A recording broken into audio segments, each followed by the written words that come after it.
Twitter. Usted me puede seguir a mí en Facebook, en Juan Guevara TV, en Instagram y en Twitter en Juan Tech TV. Soy Juan de Dios Guevara, su experto en tecnología. Les agradecemos el favor de su atención y aquí nos vemos y nos escuchamos la próxima semana. Que tenga usted una excelente semana y aquí nos vemos después. La próxima semana, ya lo dije, ni modo, así es. Bye. Chao.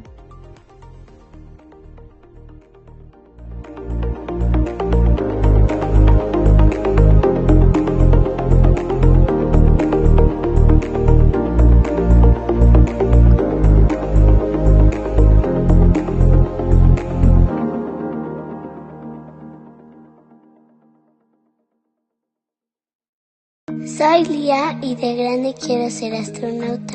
Ayúdame a seguir estudiando para cumplir mi sueño. Haz clic y dona en fundaciongrupoandrade.org.mx. Tu clic.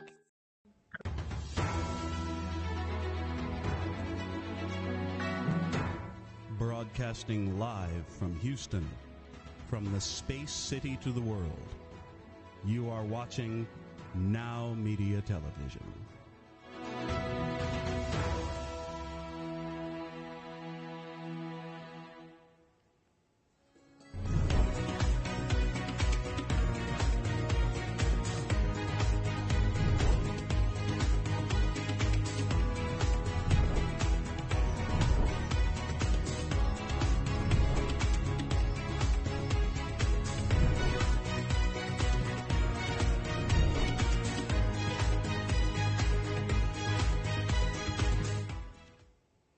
Hello and welcome to Salaam Namaste, broadcasting live from the studios of Now Media Television in Houston. This is Saji Salam. This evening we have a very interesting guest, Dr. Amir Baluch, who is based out of Dallas. He is a serial entrepreneur with a broker-dealer license, a medical spa consultancy, commercial real estate, e-commerce business, selling some questionable stuff on the internet. What have you not done is honestly my question to Dr. Baluch. But let's get started here, Dr. Baluch. Let's talk about your background and also what inspired you to do all this. Got it. Sounds good to me. Thanks for having me on the show today. Great to have you, Dr. Baluch. So let's get right into it. What inspired you to do what you're doing today? You know, when I was growing up, I was in high school, I was playing sports. Like a lot of kids, I also like to play video games. So all those things are pretty competitive, and I just kind of had this competitive nature about me, and I always wanted to be the best that I could be, and my teachers really inspired me to do that as well. But what really inspired me was actually around the year 2000, 2001, I actually had a lot of failures in life. So one big failure was that I applied to medical school and I did not get in. I actually got my rejection letter. Not only that, the same year I lost my life savings in my first business. I was 21 years old. And I was thinking, well, let me just regroup and live with my parents and just figure things out, maybe, live with my parents for a year or two. By that same year, my dad, who's also a doctor, went bankrupt. And so we had to move to a one-bedroom apartment, which was a huge shock for us. And I just would have so much free time, not being in school and not having a job. I'm just looking at the ceiling fan, wondering, what am I going to do with my life? And I just thought to myself, I really can't trust any one source of income or one profession or anything like that. So I just wanted to be very diversified from the very beginning. And so I started looking into how other people made money, what made other people happy. And I started reading a lot, hundreds of books, plenty of audio books. I started getting mentors to help guide me. And that's why I ended up being so diversified in skill sets and putting in the time and the hours, because I didn't want any of that to happen again to me or to any of my friends and colleagues, which why now I help educate them on what they can do based on their position in life. Oh, this is very interesting. And for physicians who are listening to this, it is hard to imagine that a physician can go bankrupt. But, and many physicians don't think that way, right? So even though it is unfortunate, I think you picked up some lessons from it. And that is what got you started with this mission of educating physicians. So what happened next after all this? What happened next? You went to business school, or what happened? I'm just curious to know. Well, so I had about a 2-year gap from college, and when I actually did get into medical school, so eventually I reapplied and I got in. But during that time, I had some odd jobs. When I was working as a librarian, I was working as an EMT. I was even selling cars and watches. I started an eBay store selling, wholesaling supplements. Whatever I could do at the time, I was just scrambling for anything that seemed interesting to me at the time. So, but eventually I got into medical school, went to Miami for anesthesia, and then moved to Texas to start anesthesia in 2010. But I know that might not last long. I didn't know where the market was going with medicine in general. If there are any doctors out there listening, you guys know what's going on with decreased reimbursements and increased expenses and liability. So I immediately got my real estate license and my securities license within a year, and I became a registered rep and a broker dealer, which a lot of people don't know what a broker dealer is. Basically, they put together private securities offerings. So, for example, it could be a real estate deal down the street you could invest in, like a $40 million apartment complex, anywhere to investing in maybe a franchise of restaurants, if that was your thing. And so I was learning from them how to do due diligence on investments. And that's what really opened my eyes to what is possible. And eventually I took all that experience and left that broker dealer and went off on my own as Belush Capital, and just trying to educate as many people as I can about business and personal finance. And along the way, some people will partner with me or co-invest with me. If not, I'm happy to just give education wherever I can. And in the process of giving education, I learn a lot from other people as well. So we're just keeping this going 360 full circle with education and knowledge. Mm-hmm. Oh, that's very interesting. So so while you were at med school, you were also doing the broker-dealer license? You were working with a broker-dealer? Is that what I heard, or after that? When I was in private practice in 2010, which is when I started doing private practice anesthesia, I was still working with the broker-dealer at the same time. So that started after I finished med school and residency. Med school and residency, I was really just focused on e-commerce. And then in residency, I was just focused on anesthesia. I didn't want to mess that up, right? So I really turned off the nitrous during residency and just focused on that. But, once I hit Dallas in 2010, I started being very entrepreneurial again, focused heavily on real estate and alternative investments. Okay. Oh, that's very interesting to know. And so how are physicians responding to your experience and what you bring to the table, especially with commercial real estate and other alternative investments that you bring to them? Are they aware of these alternative investment options? Are they more open to these nowadays? What's the level of education among physicians in this regard? Well, a couple things I see. One, for sure, they don't get any education on these topics. Med school doesn't teach you about this. College doesn't teach you about this. You almost have to learn it from the streets. And it's very confusing because a lot of the information comes from financial advisors and traditional investment advice, which really doesn't work in the long run. And there's a lot of data behind that. And that's why if you look at statistics, what is the average physician's net worth by the time their retirement age is around $2 million? And imagine, why wouldn't it be more than that if this is the top 1% of income earners and they're in their 60s still having to work? What does that mean for the other 99% of people that are making money, right? So I learned that they have a lot of headaches when it comes to miseducation about finances and understanding risk reward. and understanding there's other investment opportunities out there. You don't just have to do stocks and bonds and call it a day, invest in the stock market, pray and hold for the long run, hoping that something good happens, and crossing your fingers, hoping that inflation doesn't eat up your nest egg, right?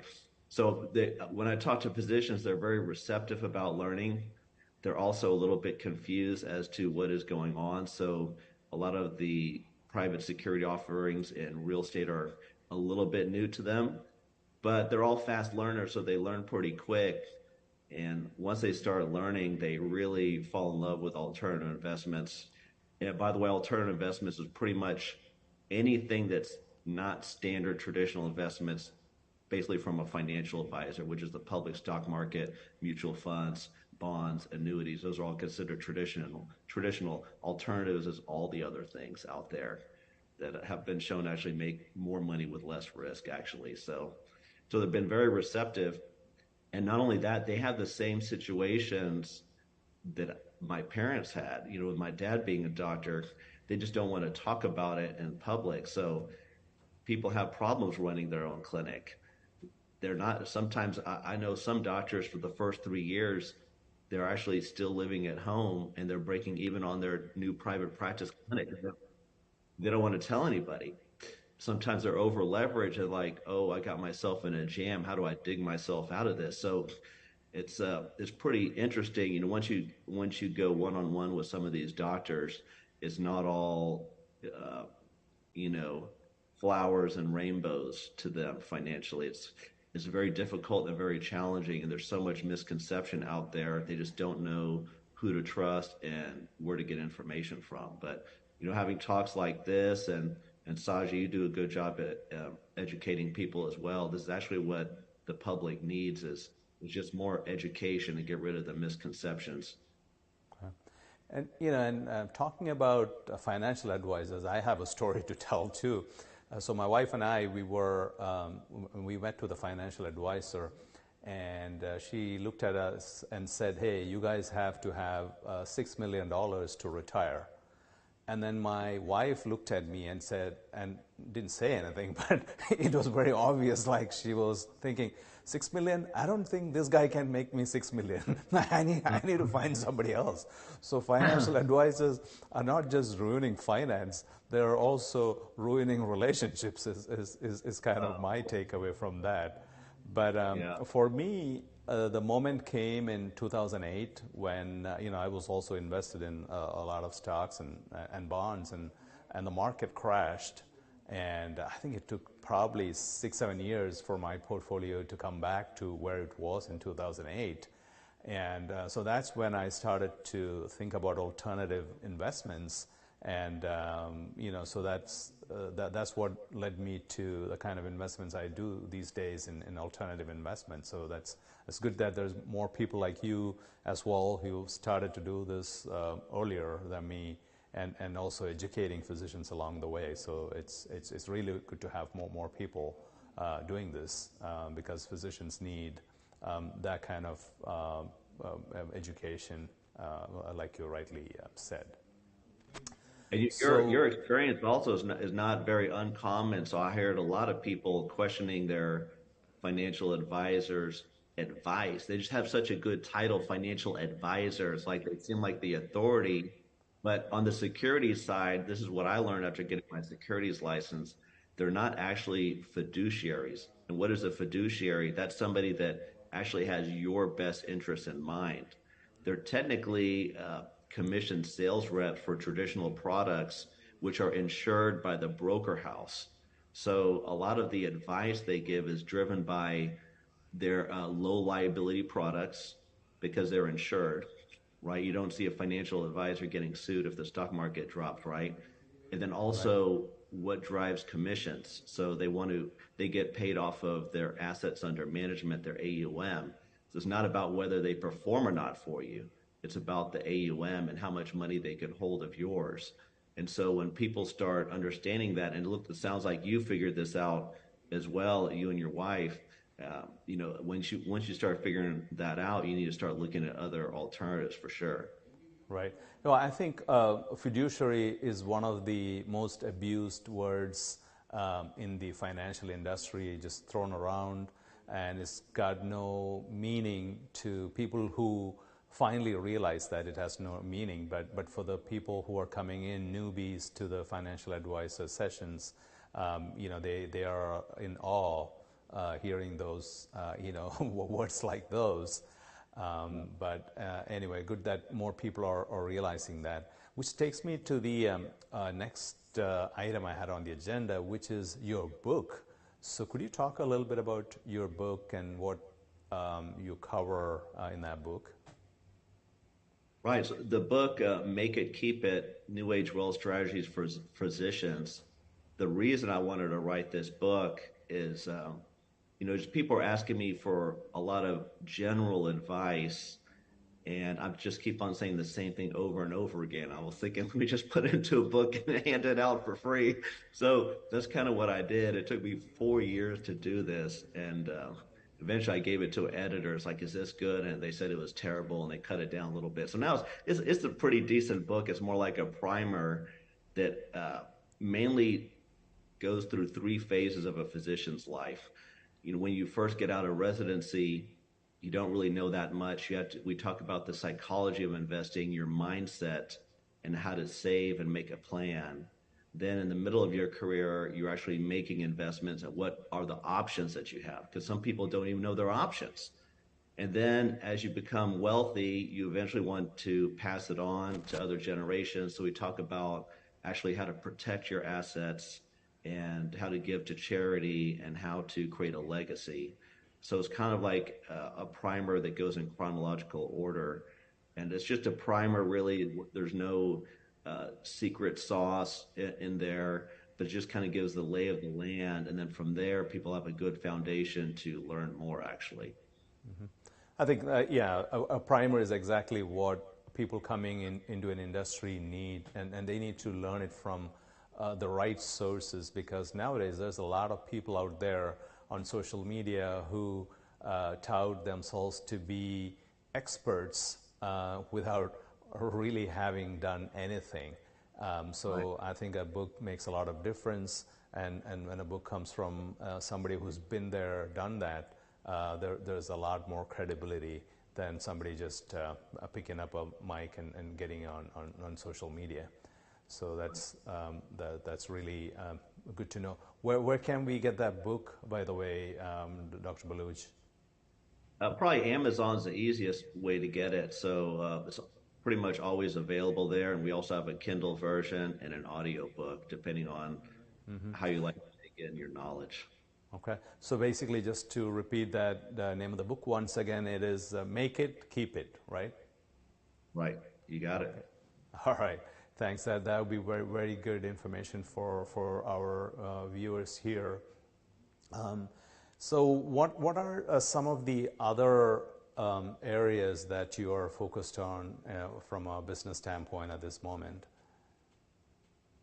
Well, so besides traditional investments, I also do medical spa consulting. So there are medical spas that are basically healthcare related, but sometimes the aesthetic industry can be a little bit more fun, right? Because everybody wants to look good and feel good. So I do consulting there. And we also do consulting for e-commerce, specifically on Amazon. So with these, I almost look at them as different asset classes, right? So in the medical spa can be considered private equity or like private business. And e-commerce is the same way too, and almost like its own asset class that runs on its own variables. So, and it's not correlated to the stock market. So these are 2 other ways that I've kind of diversified outside of the passive investment structures. Oh, that's really good to know. And I think I would also like to dig a little deeper into both these areas, because the medical spa industry is a 15 billion industry. It doubled from like 5,000 spas in 2018 to almost 10,000 spas by now. So it's growing and booming. So that's definitely something I want to dig deeper. And then the other e-commerce, obviously, from whatever I'm seeing and hearing, the e-commerce business is still in its infancy. We're still in a brick and mortar world. E-commerce is probably, I think, 8 to 10% at this point. So there's a lot of room for growth globally. And so I think these are both topics that we want to discuss further in more detail. But we will come back to that after a short break.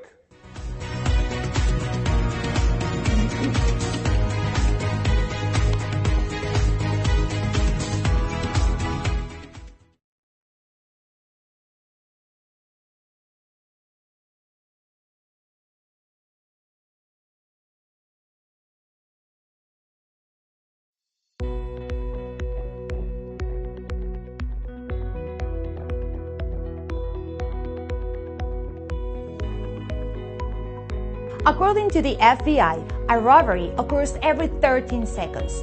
Homes and businesses without a reliable security system are 300% more likely to be burglarized.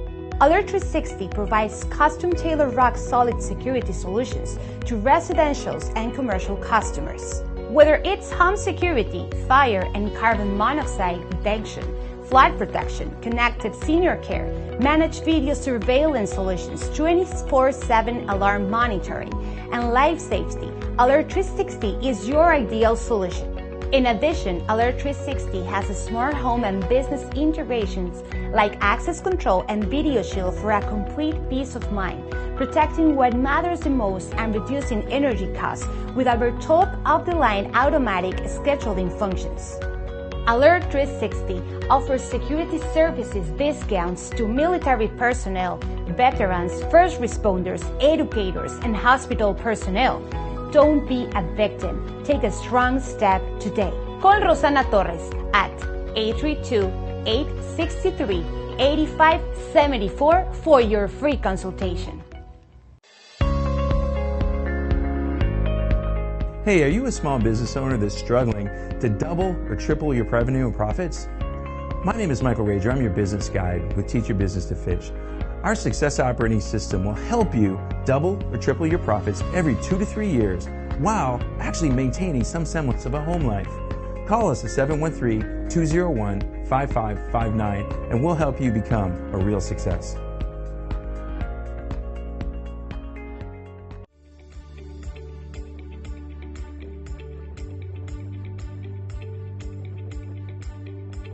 ¿Sabes cuáles son los beneficios de tener una póliza de vida en los Estados Unidos?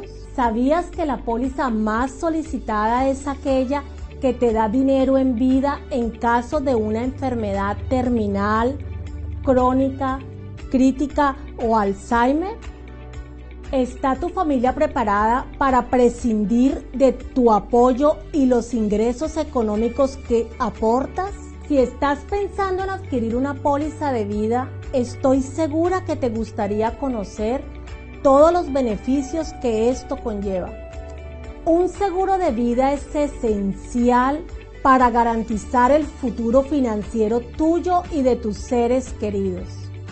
Es imprescindible que tu póliza cuente con la cobertura adecuada para tus necesidades presentes y futuras. Como experta en seguros de vida, mi pasión es asesorarte para que tomes la mejor decisión, para que tú y tu familia estén protegidos para cualquier eventualidad en la vida. Toma la decisión adecuada y protege lo que más importa, tus seres queridos. Entre tú y yo podemos construir el plan más adecuado a tus necesidades. Llama hoy para una consulta gratis y personalizada al 832-620-3001. Soy Lía y de grande quiero ser astronauta. Ayúdame a seguir estudiando para cumplir mi sueño. Haz clic y dona en fundaciongrupoandrade.org.mx. Tu clic se convierte en un kit.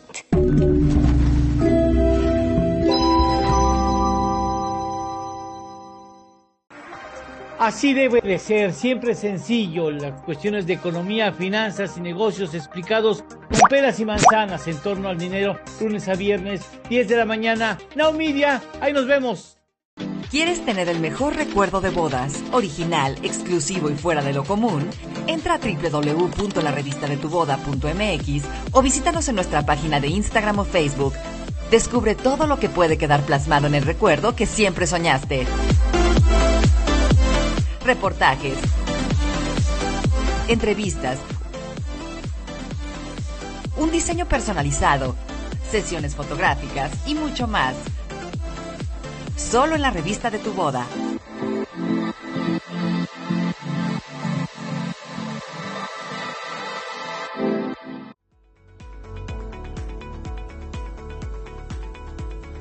Tell me, are you looking to sell a house or buy a home? Hi, I'm Michelle Briggs, and your real estate needs are my priority. With over 2 decades worth of experience within the real estate industry, I know I can help. Whether you're selling a house and moving on to the next chapter or buying a home to create generational wealth for your family, I am the realtor for you. Call me now at 713-256-5465 and let me handle all of your real estate needs.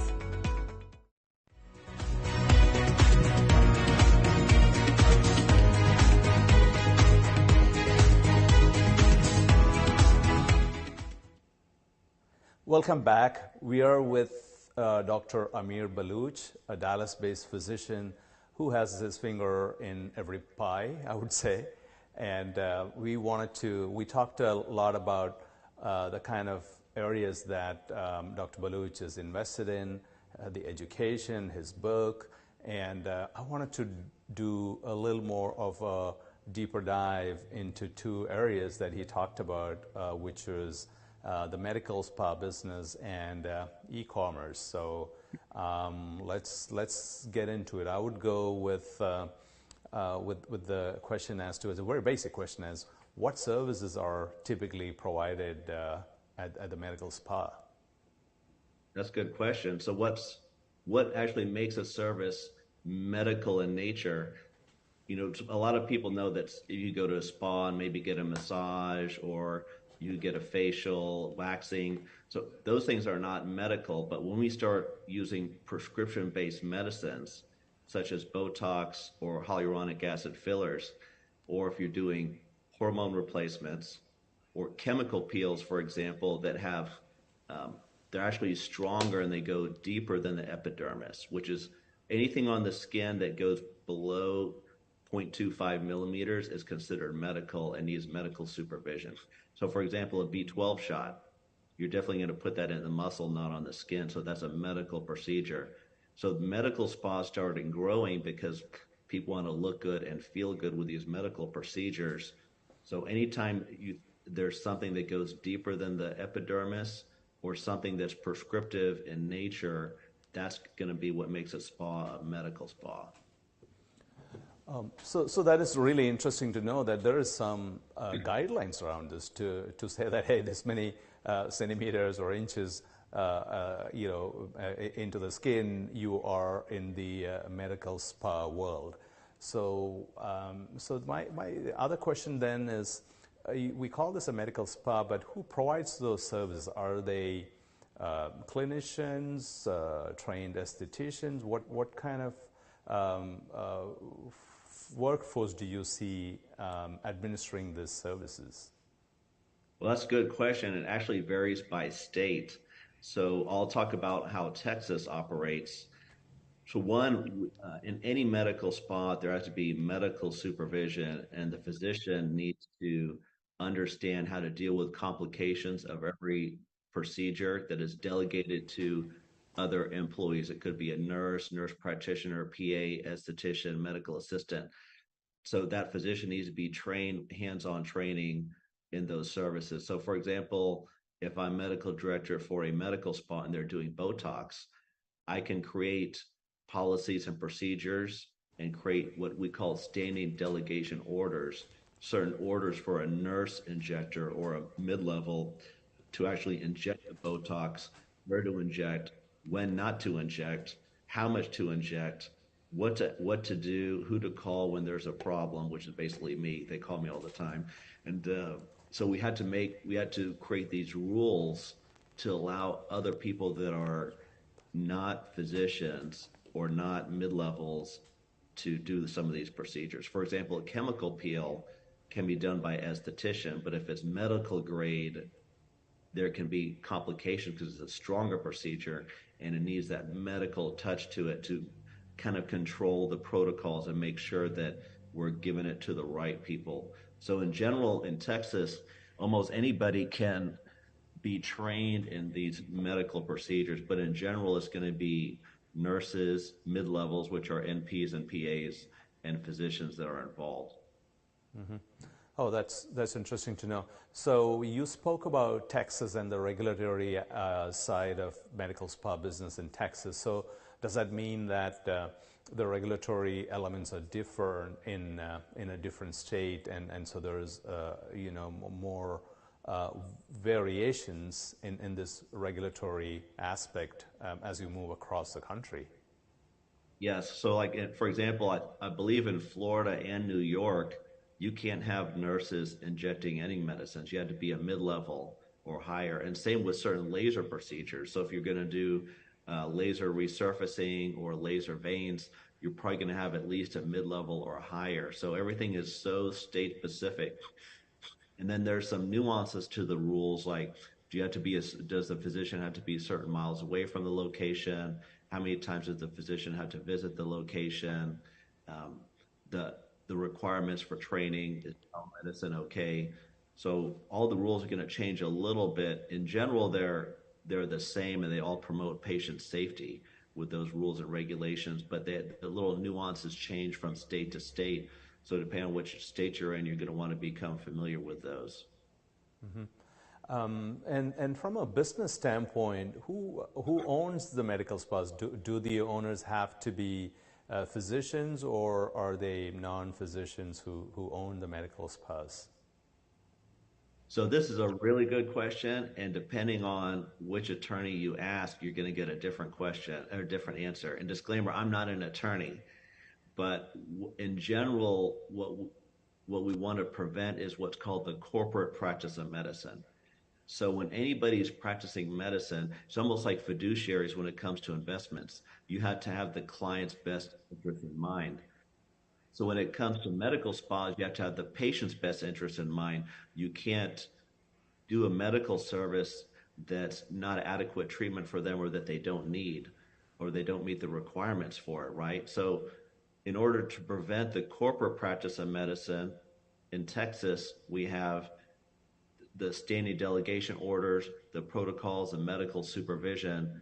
That's one way to prevent corporate practice of medicine. And in other states, if you speak to certain attorneys, they're going to say, no, a physician has to be at least 51% owner. But if you talk to another attorney, they're going to say, well, anybody can own a business, and technically anybody can be a limited partner in a business, right? And that's ownership too. But to manage a business, they might have to do almost like a joint venture agreement with a physician.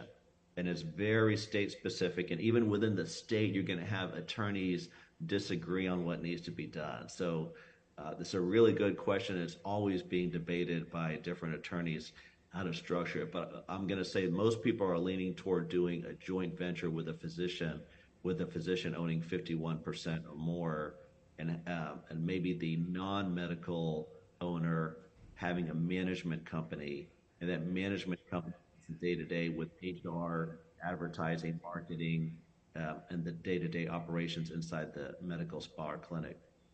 Mm-hmm. Oh, that is interesting to know. So from whatever you said, there seems to be a lot of gray areas in terms of the ownership of medical spas and how it is structured. So is that something that you help owners or prospective owners to get up to speed on, or do you have a legal team with you which helps them? Do you, and maybe it also brings me to a broader question, which is what kind of services do you provide to the medical spa owners?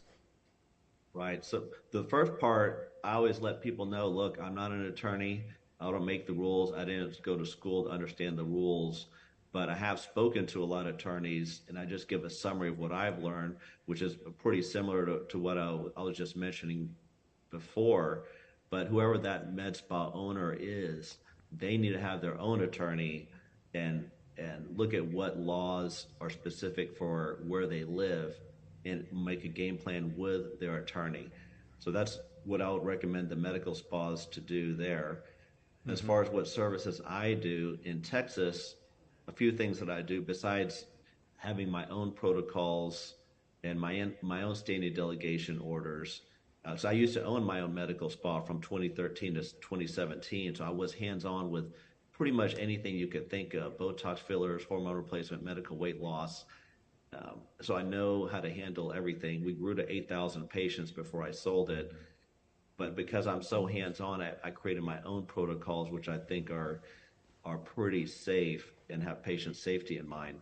So as a medical director or business partner, I'll provide those protocols and that supervision to make sure people are safe and following all the regulations based on whatever geography they have there. That's probably the most important thing that I do, is promote patient safety and make sure things are safe and legal, and that nobody's out there trying to do corporate practice of medicine or trying to do something that's beyond their scope of service or beyond their scope of training. Mm-hmm. I think that's very important that we emphasize the legal part of things and advise, business owners to get the right legal advice. And what I've noticed of late in the investments that I do and working with some folks in the real estate industry is that many get their legal knowledge from Facebook, and they think that is good enough. And when people like us look at it, we are like, what the heck, get the right securities attorney on board.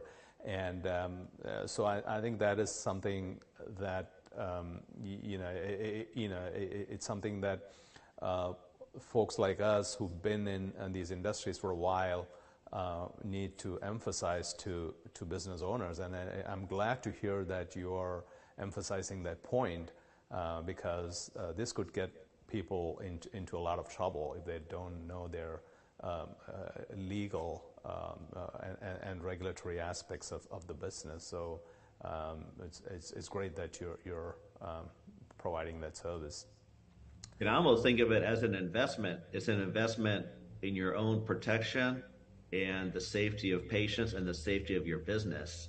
So, I know a lot of people, they hate writing that check to the attorney, but whenever I pay an attorney, I kind of smile because I know the return I'm going to get on it is really, really high from a liability protection standpoint. So it's not something where you get an ROI the next day, like, oh, I got 10% return. Well, you might have prevented a complete disaster or catastrophe, by writing $1,000 to the attorney. I'll think about it. I wish more business owners start to think like that, and that is where the role of people, consultants comes in, where the value that you bring in by just giving that one piece of advice could be hundreds of thousands of dollars in damages, right? So, so definitely a great point there. Let me go on to another topic. What are some of the challenges that the spa owners face, both from a business standpoint and also from a clinical standpoint? Okay. Well, I'll speak about Texas and then also the nation. So, in Texas, we don't have to file what's called a certificate of need. So what does that mean? Well, if there's a med spa across the street from me, I can open one down the street from it. There's no issues. It's just survival of the fittest. Whereas in New York, you would have to file a certificate of need, and they could say, you know what, there's already enough med spas here. I don't think you should open one. So in Texas, it's ultra competitive. In fact, Dallas it's definitely one of the top 3 most competitive cities to have a medical spa in. It might be the most because anybody can just open up anywhere, even a little salon suite, 300 square foot, and start getting patients. Now you take that amount of competitiveness because everybody wants to get into the space, and then you look at the profit margins for aesthetics, which is usually between 14 and 22%. You need to get a lot of volume to cover your rent and your employees. So it ends up being a high volume business with a lot of people in the space going after the same patients. However, it is growing rapidly. Before, people would talk about, Botox in secret, but now people love talking about it openly, like it's almost a necessary thing. It's like getting your daily vitamins. You're getting like vitamin B, your Botox, right? So it's so open now, and it's growing at least 12 to 17% annual growth a year. And during COVID, for whatever reason, it exploded. So we're in some places saw 300% increase in number of spas over a couple of years. So it's very competitive, and just keep that in mind and try to, brand yourself and be aware of the margins, and definitely put together some financials and set some financial goals for yourself before just jumping in. So that's what I would say as far as the risk. And I'm trying to remember, what was the second question? I think you were asking about the actual medical liability. That's correct. What kind of situations, from a clinical standpoint, do you get involved as a medical director or as an advisor, as a clinical advisor?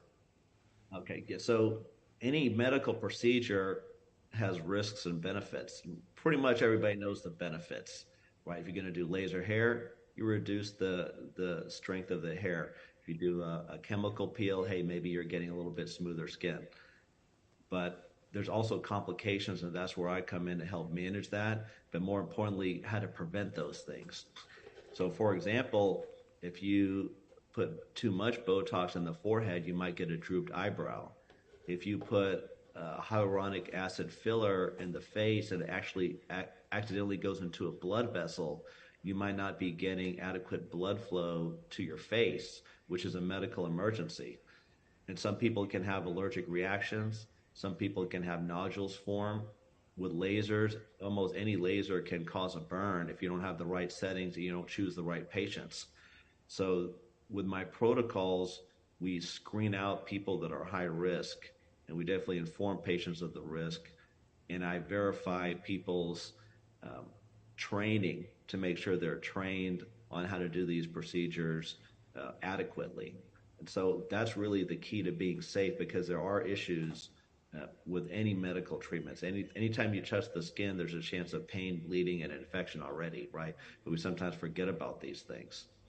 Mm-hmm. Well, that's good to learn about those medical risks involved as well, and the need to have a medical director available, so that when, if at all such situations come together in that spa, there is somebody to help. So that's good information right there. One of the other things I learned is that there is a gender bias here. Let's put it that way. It is, 88% of the medical spa users are women. So is that what you're seeing, and what are the roadblocks for men? Is that they just don't want to get involved in this, or what's going on there? Yeah, so what I've seen throughout the years, I actually started in aesthetics in 2008 when I was still a resident, and I was being trained in Fort Lauderdale. Actually, I did my anesthesia training in Miami, but on my off weekends, I would go to a place called Renew Med Spa in Fort Lauderdale, and I never saw a guy there. I only saw females. But now, as the years have passed, now a lot more men want to at least have their skin look a little bit better. They want to age gracefully. It doesn't mean look like they're 12, but maybe a little bit of crow's feet. You want to look like George Clooney. Okay, that's okay. But sometimes if it gets out of a hand, like if they have too much sun damage, they're looking older than what they want to look like.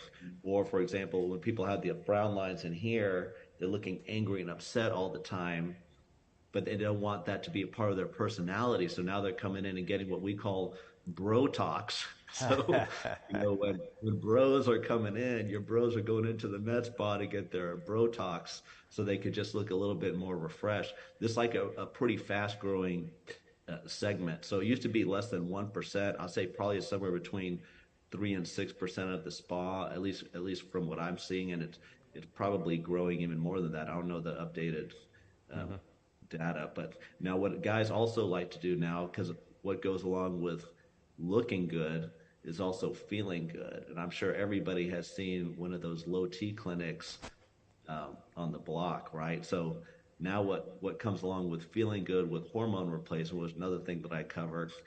They don't want to just feel younger. They also want to look younger. So I think these things go hand in hand with each other, which is why I see a lot of medical spas now offering the hormone replacement and the wellness. And you see a lot of wellness clinics now also going into aesthetics. So they're kind of coming together. That's a big trend I've seen in the last 3 to 5 years, actually. Looking good and feeling good all under the same roof. That's great to hear. And in terms of looking good, just a quick question: does cryogenic come into play here? Meaning fat loss, cryogenic fat loss. I mean that's kind of what I hear. Yeah. So there's a tool called cool sculpting where basically they freeze the fat. Another medical procedure, not without risk, but it does freeze the fat, and it is permanent fat loss. And so it was a huge trending thing. And that's just one technology to kill the fat. There's also injections you can inject to dissolve the fat. There's also, of course, if you're a plastic surgeon, you do liposuction. And also some people can use heat to kill the fat. So through some type of energy form, either heat or cold, or through chemicals that you can inject, or just physically removing it with lipo. Just getting rid of fat is a huge thing. And if anybody is familiar with Wegovy, Ozempic, semaglutide, I mean, people are crazy about this weight loss, like at whatever cost. And everybody knows that probably at least a third of Americans are clinically overweight, at least, if not obese. So this is just a trend that's going to continue more and more with anything cryolipolysis related, or thermolipolysis, or chemical-induced lipolysis. This was a very, very fascinating conversation on the medical spa industry. Let's jump into the other area we wanted to cover, which is the e-commerce business, and what you do, what services do you provide in that space? So in e-commerce, I just loved it. Like, even when I was in college, I was a fast adopter, early adopter to e-commerce. I was trying to order whatever I could online. I ordered all my supplements online when people were still going to brick and mortar. And I think back then Amazon was still just selling books. So I wasn't even getting my supplements from there. And, I was looking for some income to supplement my medical student loans.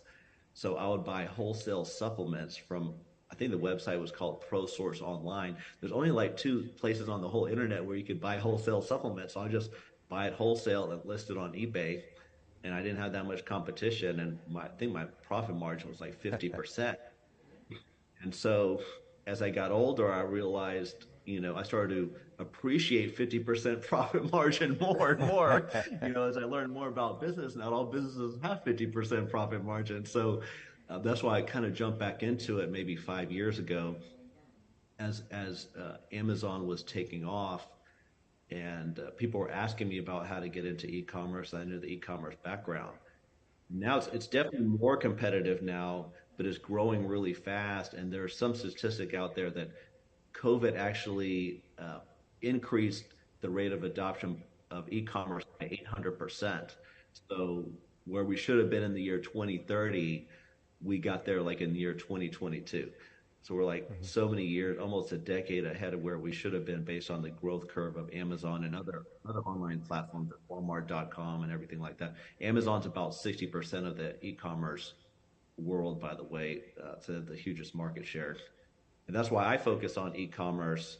And, what I do is just from a very high level, I kind of help people decide, hey, should you do Amazon? Should you go on Etsy? Should you maybe do something on eBay? There's all these different platforms. You have to choose your platform depending on what you're trying to sell. Or do you want to, and then once you choose a platform, do you want to wholesale, which means buying from a supplier and just selling it to consumers, and you're the middleman? Do you want to create your own product? That's called private label. So let's say somebody is selling whatever, it could be flower pots because you like gardening, home and gardening, which is a hot niche, by the way, after COVID. More people doing stuff at home. Well, if you want to make your own flower pots, you could source it from China, Vietnam, Korea, a bunch of sourcing sites. Most people go from China. You can also get it from the US. And if you could create a brand and put your own name on it, so it could be like Saji's flower pot. Now there are different ways to attack that practice.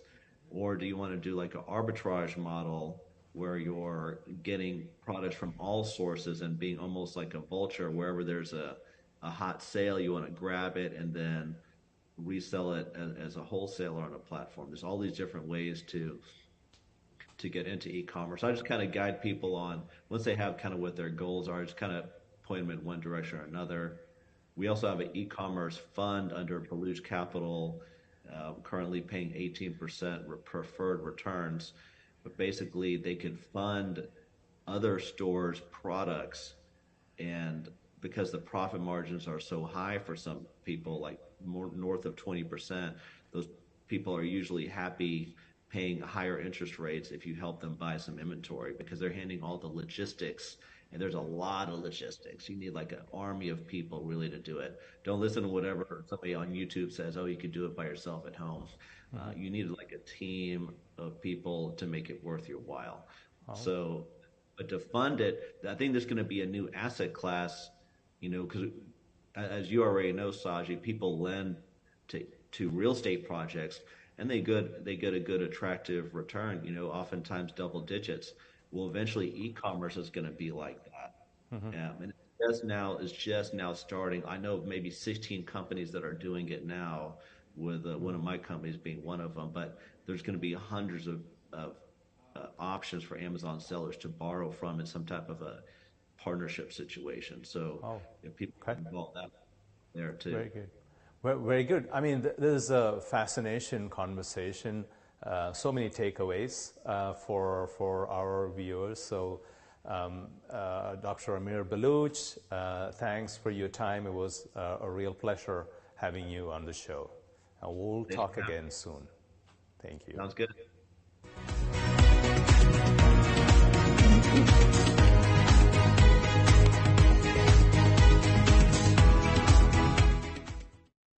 ¿Quieres tener el mejor recuerdo de bodas, original, exclusivo y fuera de lo común?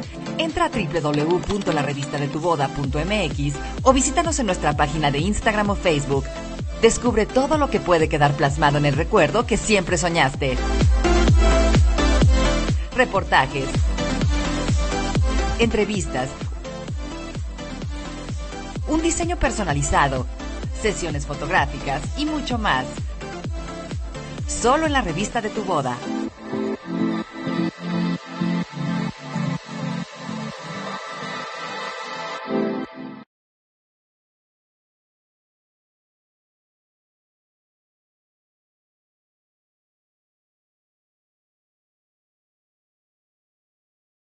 Oye, Lily dice que AT&T le da a todos las mejores ofertas. Minus the air quotes.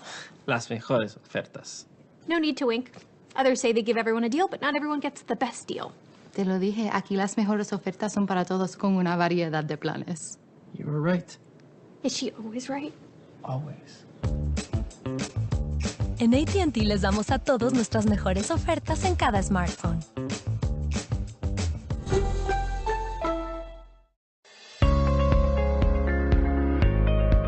Hey, are you a small business owner that's struggling to double or triple your revenue and profits? My name is Michael Rager. I'm your business guide with Teach Your Business to Fish. Our success operating system will help you double or triple your profits every 2 to 3 years while actually maintaining some semblance of a home life. Call us at 713-201-5559 and we'll help you become a real success. En esta era digital, las tarjetas de presentación de negocio son cosa del pasado. De hecho, la mayoría de las personas que las reciben las pierden en cuestión de minutos. La videotarjeta de negocios de Now Media es un video de su negocio especialmente creado por nuestros expertos con toda su información de contacto, los productos y servicios de su negocio y puede ser enviado de manera rápida utilizando su teléfono móvil. Cientos de negocios ya están viendo la diferencia. Llámenos hoy al 832-384-9588.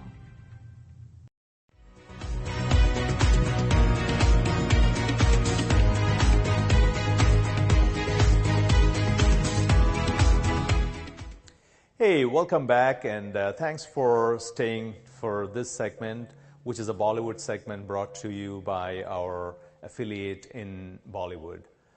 For this segment, we have a very special show. We have interviews with Avneet Kaur, and for those who are not familiar with Avneet Kaur, she's a actress in the hit movie Teku Weds Sheru. Enjoy. She was a model and an influence. Soon, Avneet Kaur found her bearings and became an internet sensation. Avneet Kaur was then cast in a couple of films in secondary roles before she bagged the title role of Tiku opposite Nawazuddin Siddiqui in the film Teku Weds Sheru, which released recently on an OTT platform. Nawaz played Sheru in the film produced by Kangana Ranaut. Kangana was initially to play Tiku many years ago, but the film was shelved back then. I can literally hear my heartbeat till here, and बहुत ही special है मेरे लिए और मैं अभी बस रो ही रही थी जब मैंने ट्रेलर देखा. And just to say that ये मेरा डेब्यू है, मेरी पहली फिल्म है और मेरी पहली फिल्म ही मुझे नवाज सर और कंगना मैम के साथ मिली.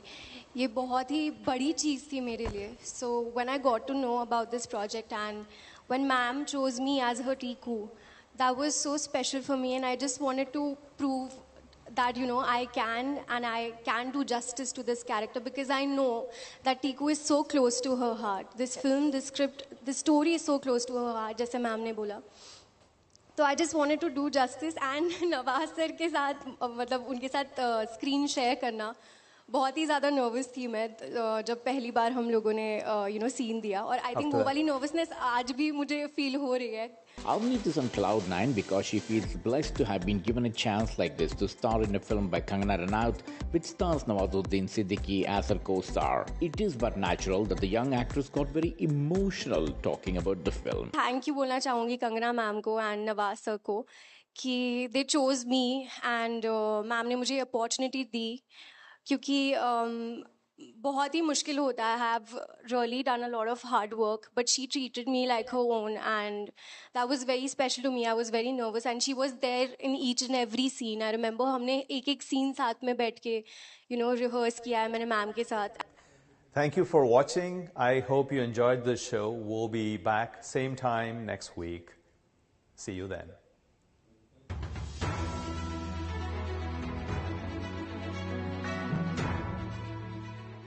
This has been a Now Media television feature presentation. All rights reserved.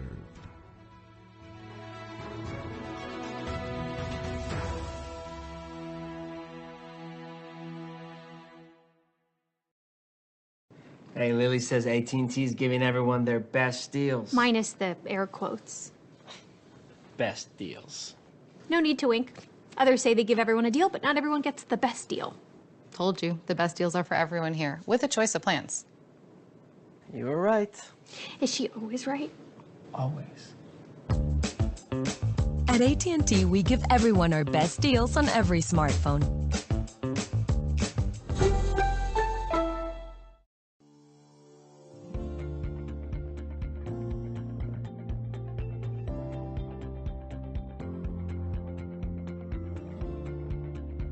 Hello, my name is Charles Sanders, and I'm a personal injury attorney with the Rose Sanders Law Firm, based in Texas and with offices in Houston, Dallas, McAllen, and El Paso.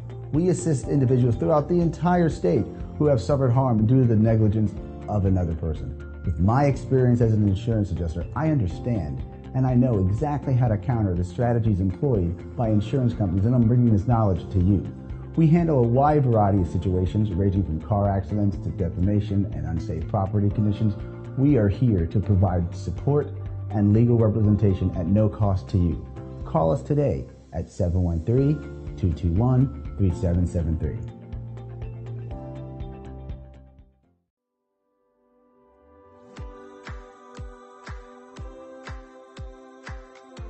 As a home or business owner, it can be tough to find a painting company that you can rely on. Look no further. Hi, I'm Courtney Hughes, owner of 360 Painting West Houston, your go-to painting company for residential and commercial needs.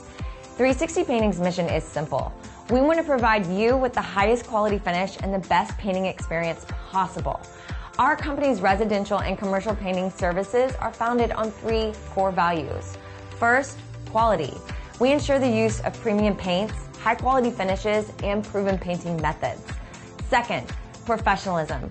We are committed to professional and responsive painting services. We coordinate and plan projects around your schedule and will treat your property with the utmost respect. And lastly, customer service. Your satisfaction is our #1 priority. So before laying a single brushstroke, we will make sure that we understand your vision for your home or office, and we'll do all that we can to paint that vision into reality. We strive to complete every project to your specifications, and we ensure professional, accountable, and reliable service from the first brushstroke to the last. So the next time that